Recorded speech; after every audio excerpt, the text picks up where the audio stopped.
Sound off for Chesterfield. Chesterfield, first with premium quality and best for you. Chesterfield brings you Dragnet.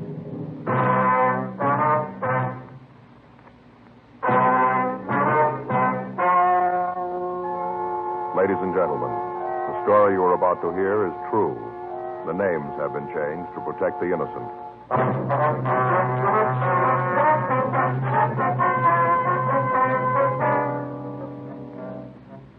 You're a detective sergeant. You're assigned to homicide detail. You get a call from a man telling you that a woman has been badly beaten. Before you can get the name of the victim or any other information, the caller hangs up. Your job? Investigate.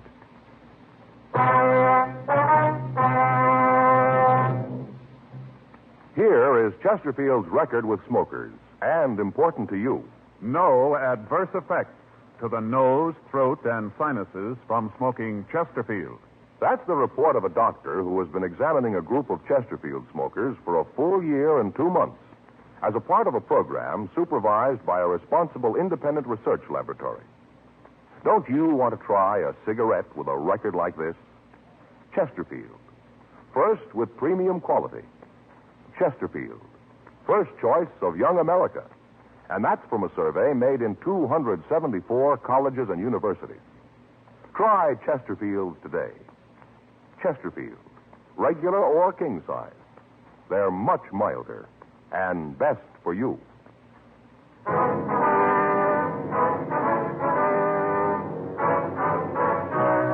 Dragnet, the documented drama of an actual crime.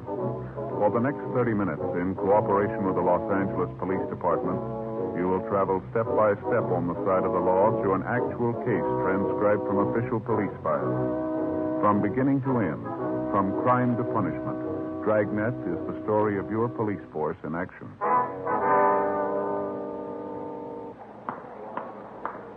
It was Friday, June 10th. It was hot in Los Angeles. We were working the night watch out of homicide detail. My partner's Frank Smith. The boss is Captain Lorman. My name's Friday. I was on my way back from the main jail, and it was 8:10 p.m. when I got to room 42. Homicide. Frank? Yeah. Wait a minute. I want to talk to you. I'm not going anyplace. Oh. Well, I talked to Evans. I couldn't get any more out of him. The arraignment's still set for the 14th, isn't it? Yeah, that's right. Hey, can't you settle down for a minute and stop that pacing up and down? What's the matter? Something on your mind? On my leg. Oh, something wrong with it? Not a thing. Just walking. Well, I wish you could manage to stand still for a minute. I'm getting little billiards following you around the room. You know how far it is from here to the business office? What do you mean? How far? Oh, it's just across the hall. Is that what you mean? 25 feet? No, you're wrong. It's 1/210th of a mile. Oh, that's good to know. It's 1/6 of a mile to the crime lab, including the stairs. 1/8 of a mile to Sal's Cafe. 4 trips to R&I equals 1/4 of a mile. Never knew that, did you? No. Our grand total tonight so far is over 6 miles, and we're only half through. What do you think of that, Joe? Well, what's it all prove? Well, this is a walking job we got. Well, everybody knows that, don't they? Yeah, but I'm the only one in the department who knows exactly how far we walk. That's fine. Any calls come in while I was out? No. Like to know how I do it?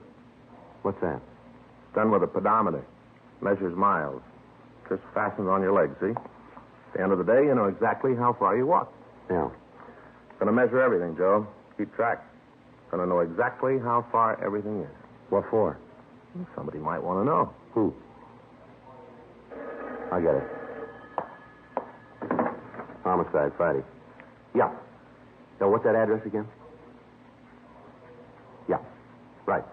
Well, we got one to roll on. What do you got? Ambulance follow-up, Westlake area. Yeah. Woman's been beaten.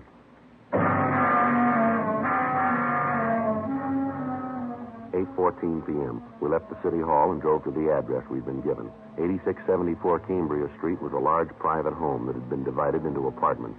The house was quiet and there was no sign of any disturbance. There was a woman sitting in a glider on the front porch. We went up and talked to her. Something I can do for you? Police officers, ma'am. We got a call that there'd been some sort of trouble here. What kind of trouble? The woman had been beaten. Is that right? It must be some kind of joke. Nothing like that here. You sure you got the right address? The one we were given, ma'am. You got an apartment 104? Yeah, the last one back on the left. Rockmans live there, Mr. and Mrs. We'd like to see the apartment. Go ahead. Anything happened around here, I'd know about it. I'm the landlady. Anything happened, I'd know about it. Go ahead, you won't find anything. Thank you very much, ma'am. Here it is. I'll get it.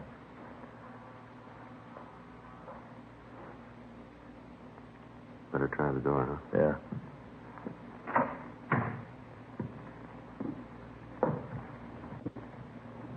Nobody here. Looks like they had a party, huh? I'll Yeah. check the back.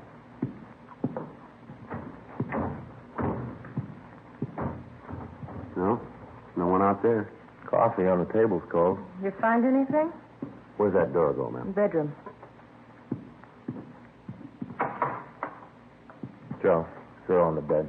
No. Yeah, really worked her over, huh? How about it? See if I can find her pulse here. Yeah, she's still alive. What is it? Something happened to Hazel? Joe? It's pretty bad. Both eyes black, bleeding. Is this Mrs. Rockman here? Yeah, it's Hazel. What's wrong? Where's your husband? I don't know. When'd you see him last? Oh, about 5 minutes ago. Where was that? On the front porch. He just walked out.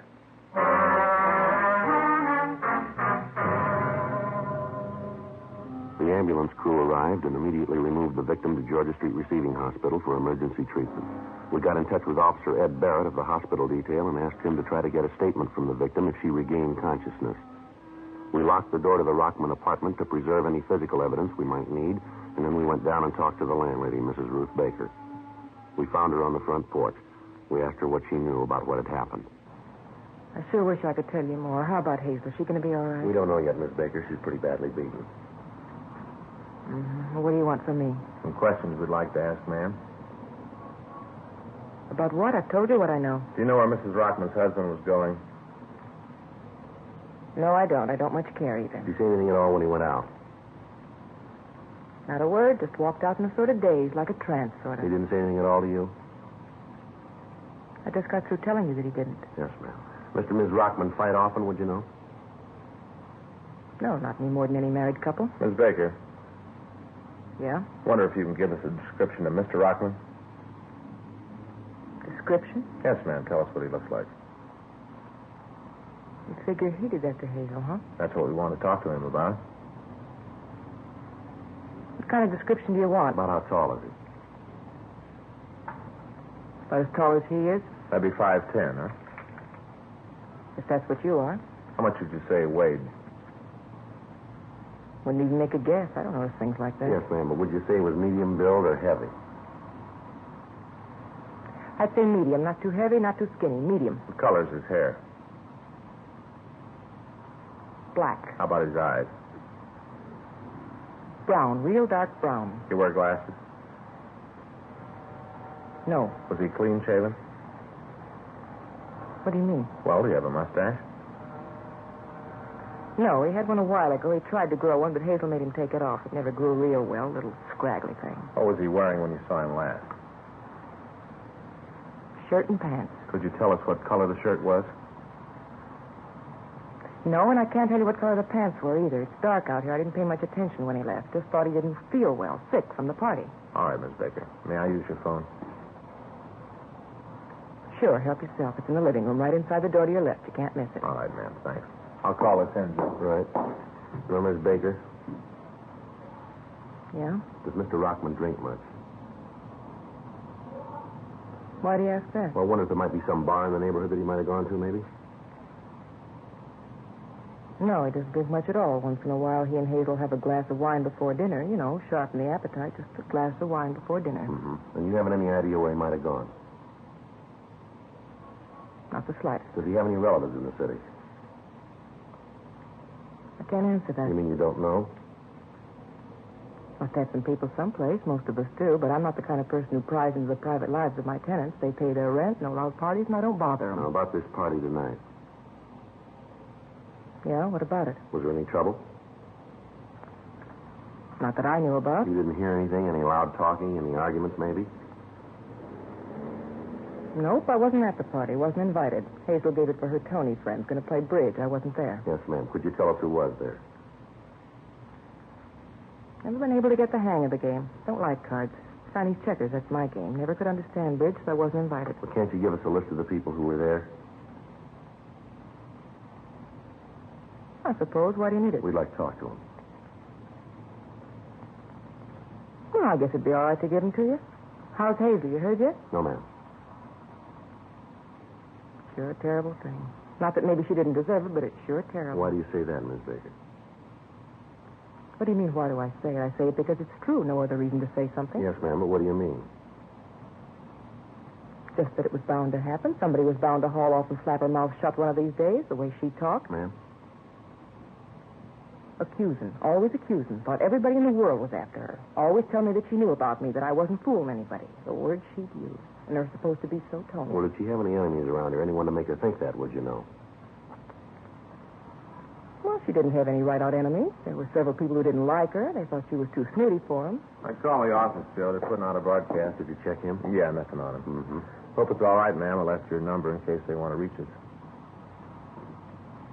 Sure, it's all right. Can you give us the names of the people who were at the party tonight, ma'am? Yeah, there was Lily Davis, the Harrises, and there was some fellow with Lily that I never saw before. You know where you can get in touch with them, do you? Well, the Harrises live up in 203, and Lily has an apartment 105 right across from the Rockmans. She ought to be able to tell you something. Don't know if it's going to be the truth, but she'll think of something to tell you. Yes, ma'am. She a good friend of Mrs. Rockman's, do you know? Oh, you bet. They're thick as thieves. Always having little lunches by themselves, talking secrets, buzzing around. Thieves. Myself, I never took to Lily. I always thought she was kind of wild. Divorcee, you know. All right, Miss Baker, thank you very much. We'll be in 105 if there are any calls. Appreciate it if you let us know if Mr. Rockman comes in. Don't mention to him that we're here. Mm-hmm. All right. That was 105, you said? Yeah. Better talk to this Davis woman, huh? Yeah, maybe she can tell us where Rockman is. Yeah. 105, here it is.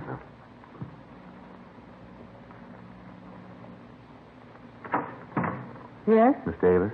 Yes. Is there something I can do for you? Yes, ma'am. We're police officers. What is it you want with me? We'd like to talk to you, ma'am. Oh, well, come in. Thank you. I wonder if it'd be all right if we left the door open. I suppose so. Any special reason? Well, we'd like to keep an eye on the apartment across the hall. Well, what's it about? We understand that you know the Rockmans pretty well. I suppose so. Why? Do you have any idea where Mr. Rockman might be? No, I don't. Isn't he across the hall? No, ma'am, he isn't. Well, I don't know where he is. Have you talked to Hazel? No, ma'am. Well, why don't you ask her? She should know. We were wondering if you could help us out. No, last I saw of him was when he left their place. Uh-huh. Say, I wonder if you'd mind if I went ahead with what I was doing. Ma'am? Probably seems silly to you, but it's a hobby of mine. Wire sculpture. Silly, but it gives me a chance to relax. Yes, ma'am. Well, you go right ahead. I don't think I got your name. Well, my name's Friday. This is my partner, Frank Smith. How do you do? How do you do, yes, ma'am? Mr. Friday. Well, what's all this about? Herman done something wrong? No, it's just a routine investigation, Miss Davis. Oh, mm-hmm. We understand that you were at their place tonight, a party, huh? Well, yes. Hazel was going to have a couple of tables of bridge. Anything unusual happen while you were there? No, nothing that you'd call really unusual. Who was there, ma'am? Well, myself, the Harrises, they live upstairs, and Tom Reeves. Another couple were coming over after dinner, but they called and said they couldn't make it. Just as well. None of us felt much like playing. Why was that? Well, Hazel wasn't feeling very well. She and Herman had a little argument. You know how it is, kind of uncomfortable. Excuse me. Hello? Yes. Oh, yes, Tom. No. Well, you've got to understand she wasn't feeling too well. Mm-hmm. Just one of those things. Yeah. What? No, I've got a meeting that I want to go to tomorrow night. Modern art, yes. At a place down on Melrose. Well, sure, if you want to. Mm-hmm. All right. You want to pick me up about 7? Right. Okay. See you then. Bye.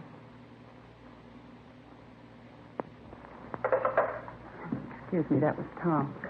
He's a nice boy. I just met him tonight. The Rockman set it up. Mm-hmm. What was this argument that the Rockmans had? Do you know what that was about? Well, it was nothing, just a little thing. Hazel hadn't been feeling well lately. It's awfully easy to set her off. I guess sometimes Herman doesn't realize it. Yes, ma'am, but what caused it tonight? Well, you see, Hazel's been thinking that there was somebody been following her. spying on her. She told Herman about it tonight.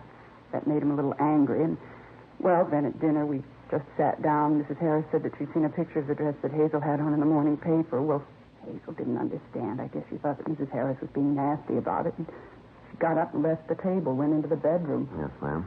Herman got up and went in after her. Came out and said that she wasn't feeling well. It kind of threw a damper on the evening, so when the other couple called and said that they wouldn't be able to make it, we all decided to call it quits. Mm-hmm. Was there any reason for Mrs. Rockman to feel that there was somebody spying on her? Oh, no, Mr. Friday. It was just one of those things. She'd go along fine, feel good, and then she'd wake up in the morning and start to think about things, and she'd get depressed. Well, when she's like that, there isn't anything that can lift her out of it. We used to talk about it. I'd try to help her. Same thing happened to me, I know. It's just one of those things. Yes, ma'am. Maybe if they'd had children, it'd be different, but lately she hasn't been feeling well, and she and Herman haven't been getting along. He just didn't seem to understand. She'd get angry, and he'd work late. And the more he worked late and stayed away from home, the more she'd fret and get angry. It's just a vicious circle. Nothing anyone can do about it. It'll pass with time. Mm-hmm. When Rockman went in to see his wife, did they argue? Well, they had a few words, a little loud, nothing serious. Then he came out and said that everything was all right. Oh, ma'am, did Rockman ever get violent toward his wife, do you know? What do you mean, violent? He ever hit her? No, I don't think so. A couple of times when I was over there, he looked like he might be thinking of it, but I never saw it. I think if he ever did hit her, Hazel would have told me. We were very close, as I said. I tried to help her. Mm-hmm. Just a few loud words. That's all I ever knew about. Anyway, after Herman came out of the bedroom, we all decided to leave. This fellow, Tom, he wanted to go on, out someplace, but I was a little tired, and I'd just met him tonight, so I begged off and came home. Yes, ma'am. Can't you tell me what this is all about?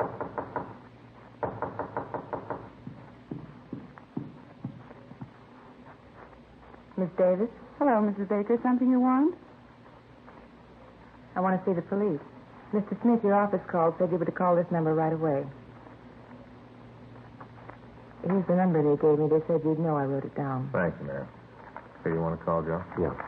What if I use your phone, Miss Davis? Sure, help yourself. Thank you.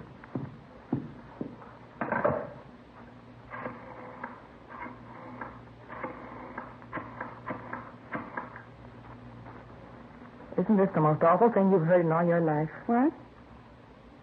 Well, about Herman, what he did. Terrible. They ought to send him away for a long time, a good long Dr. time. Hall, please. What are you talking about? All the ambulances, the police, never had a thing like this happen before. All the excitement and what Herman did. Just terrible. That's all terrible. Miss Baker, would you wait just a minute, please? Will somebody tell me what this is all Hello, about? Dr. Hall. This is Joe Friday. Yeah. Yeah, we're here now. She is. You're sure about that, right? Yeah, well. Okay, Doc. Right. No, we'll call him right now. Yes, it does. Right. Bye. Georgia Street. Yeah? Miss Rockman died. There's something else. What? She wasn't beaten. She was shot to death.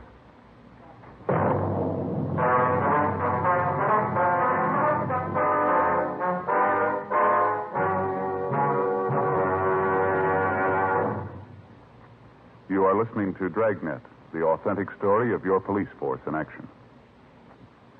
Years ahead of them all. Chesterfield is years ahead of all cigarettes. Chesterfield quality is highest. Here's the proof. Recent chemical analyses give an index of good quality for the country's 6 leading cigarette brands. The index of good quality table, which is a ratio of high sugar to low nicotine, shows Chesterfield quality highest. Chesterfield quality highest. 15% higher than its nearest competitor. Chesterfield quality highest. 31% higher than the average of the 5 other leading brands. Don't you want to try a cigarette with a record like this? Chesterfield. First with premium quality and best for you. Try Chesterfield today. Regular or king size.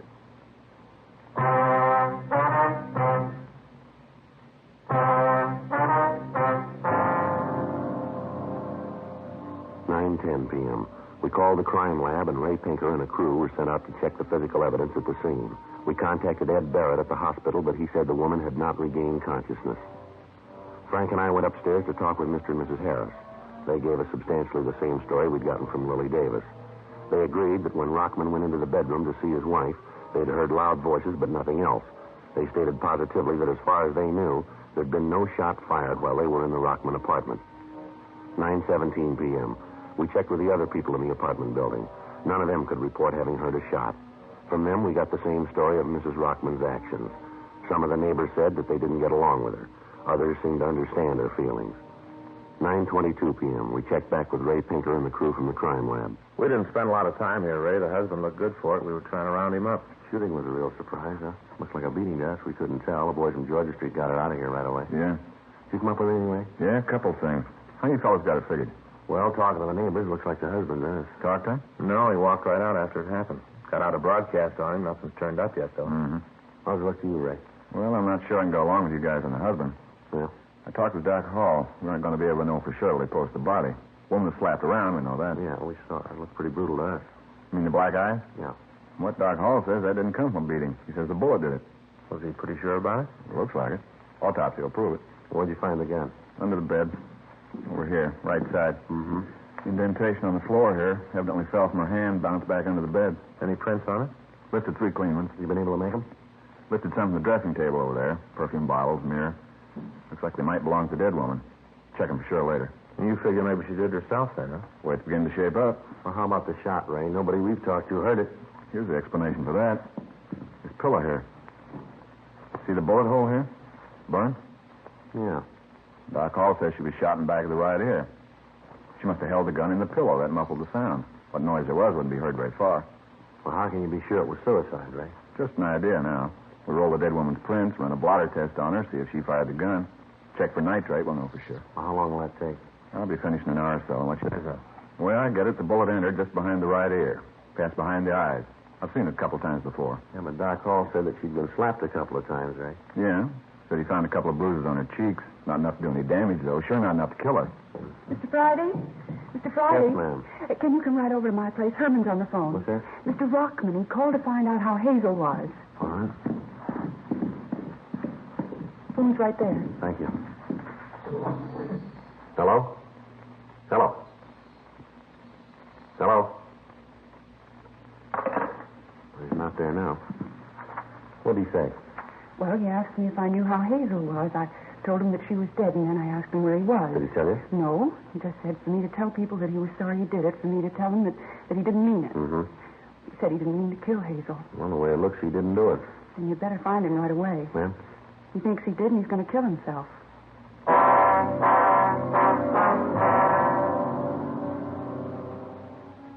We talked to the landlady, Ruth Baker, but she was unable to tell us where Herman Rockman was employed. Lily Davis told us that he was a car salesman employed at a lot in the south end of town. We asked Miss Davis to stay by our phone in the event that Rockman called back and to let us know immediately if he did. We found an address book in the desk in the living room of the apartment, and we began to call Rockman's friends and relatives. None of them had seen him or could tell us where he worked. 9:45 p.m. It had been 20 minutes since the husband of the dead woman had called and said that he was going to kill himself. At 9:46 p.m., we contacted a brother-in-law of the dead woman, and he told us that as far as he knew, Rockman had been employed by the Bateman Auto Agency in Gardena. We got the number from information, and I put in the call.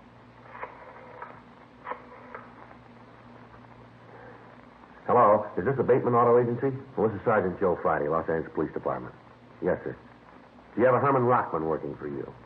Yes, sir, that's right. ROCKM. Uh-huh. I see. When was that? Yeah. You any idea where he's working now? Uh-huh. Yes, sir, I understand. Yeah, well, have you got the number? Fine, yeah. Would you know if they're open this time of night? I see. Okay, all right, sure, I'll hold on. How about it? Says Rockman did work for him. He hasn't seen him in a couple of... Yes, sir. Yeah. Uh-huh. That's 03. Right? Yes, sir. Thanks very much. Says he's heard Rockman's working for a company out on Washington Boulevard now. Huh. Left him a couple of weeks ago. Hello. Do you have a Herman Rockman working there? Hello. Hello. Somebody answered. As soon as I asked about Rockman, he hung up. Think it was him? There's no way of telling. We better check on it quick. You got the address? Yeah, it ought to take us about 5 minutes to get there. Let's go. We still got a chance.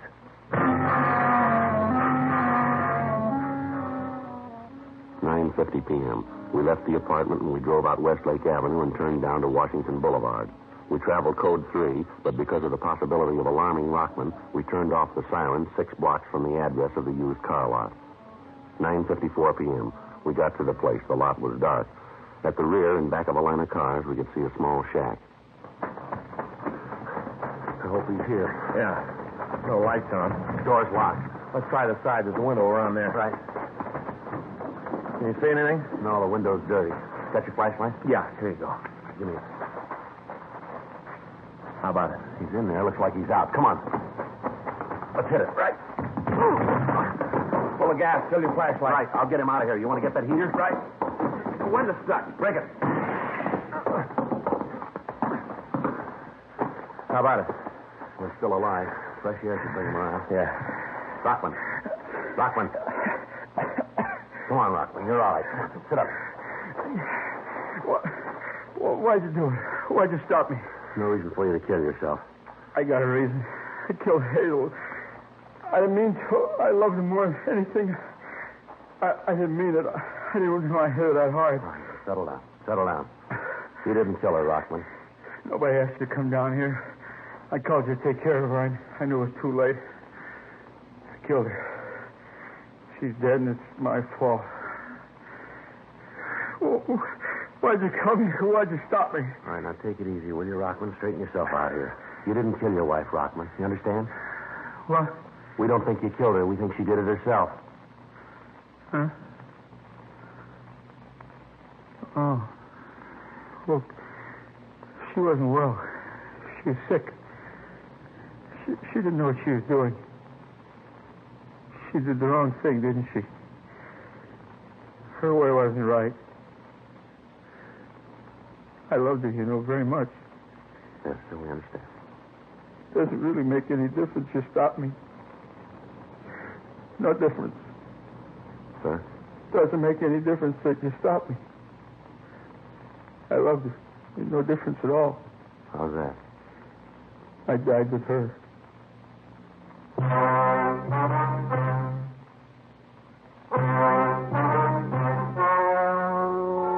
The story you have just heard is true. The names were changed to protect the innocent. On June 15th, an inquest was held in the coroner's office in and for the county of Los Angeles. In a moment, the results of that inquest. Now, here's our star, Jack Webb. Thank you, George Fenneman. Friends, next Sunday, June 21st, is Father's Day. Your neighborhood dealer has the special Chesterfield Father's Day carton on sale right now. So remember the guy who never forgets you. Don't give him just any cigarette. Give him premium quality Chesterfields, regular or king size. They're best for him.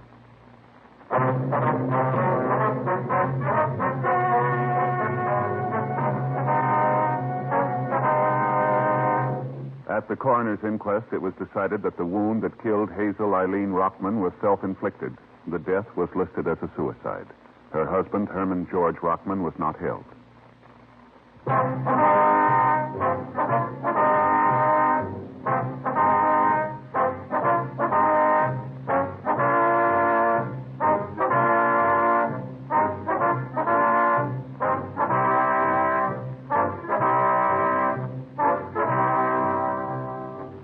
You have just heard Dragnet, a series of authentic cases from official files. Technical advice comes from the Office of Chief of Police W.H. Parker, Los Angeles Police Department. Technical advisors, Captain Jack Donahoe, Sergeant Monty Wynn, Sergeant Vance Brasher.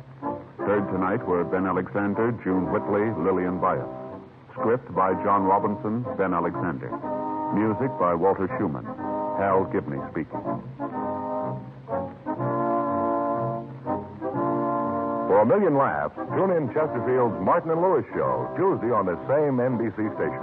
And sound off for Chesterfield. Either regular or king size, you'll find premium quality Chesterfield much milder. Chesterfield is best for you. Chesterfield has brought you Dragnet, transcribed from Los Angeles. Have you tried new cork-tipped Fatima? It's the smooth smoke. Here's why. New Fatima tips of perfect cork, king size for longer filtering, and Fatima quality for a much better flavor and aroma. Remember, Fatima has the tip for your lips. Try new Fatima. See how smooth it is.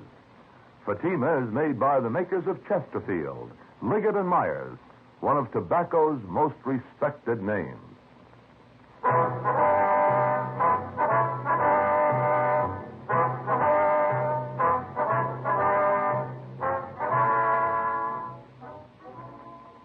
Tonight, it's Adventure with Barry Craig on NBC, the national broadcasting company.